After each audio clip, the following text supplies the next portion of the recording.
రాజధాని అమరావతి మళ్లీ వరద ముంపులో చిక్కుకుంది.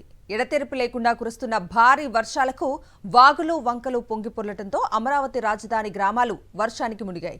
Amaravati core capital iconic tower వరద ముంపులో చిక్కుకున్నాయి. వేలాది ఎకరాలు నీట మునిగాయి.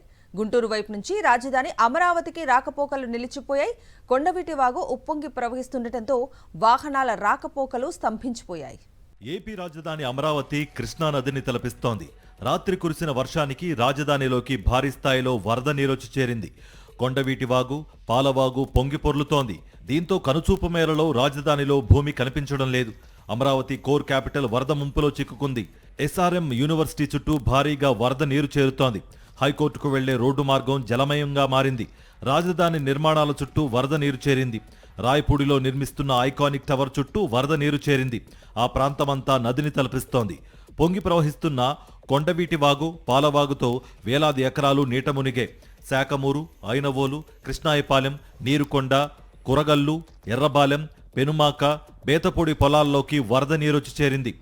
రాజధాని ప్రాంతంలో వివిధ నిర్మాణాల కారణంగా పాలవాగు, అయ్యన్నవాగులు వాటి స్వరూపాన్ని కోల్పోయాయి. కొండవీటి వాగు నీరు దిగువకు వెళ్లే పరిస్థితి లేకుండా పోయింది.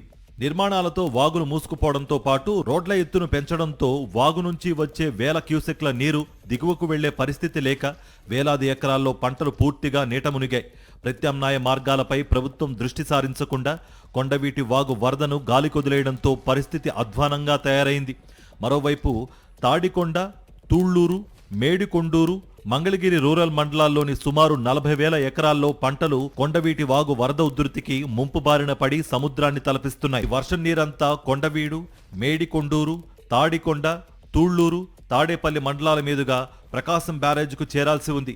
కానీ కొండవీటి వాగు ప్రక్షాళనకు 234 కోట్ల రూపాయలతో టీడీపీ కూటమి ప్రభుత్వం తలపెట్టిన ఎత్తిపోతల పథకంలో ఎగువ నుంచి దిగువకు వరద నీరు పూర్తిగా వచ్చేలా ఎలాంటి ప్రత్యామ్నాయ చర్యలు తీసుకోలేదు. నిజానికి 100 ఏళ్లుగా కొండవీటి వాగు పల్లపు ప్రాంతమైన రాజధాని ప్రాంతం నుంచే ప్రవహించేది. అయితే ప్రస్తుతం దానిని మూసివేసి ప్రత్యామ్నాయంగా ఏర్పాట్లు చేయకపోవడం వల్లే రాజధాని ప్రాంతం ముంపునకు గురైందని స్థానిక రైతులు ఆరోపిస్తున్నారు.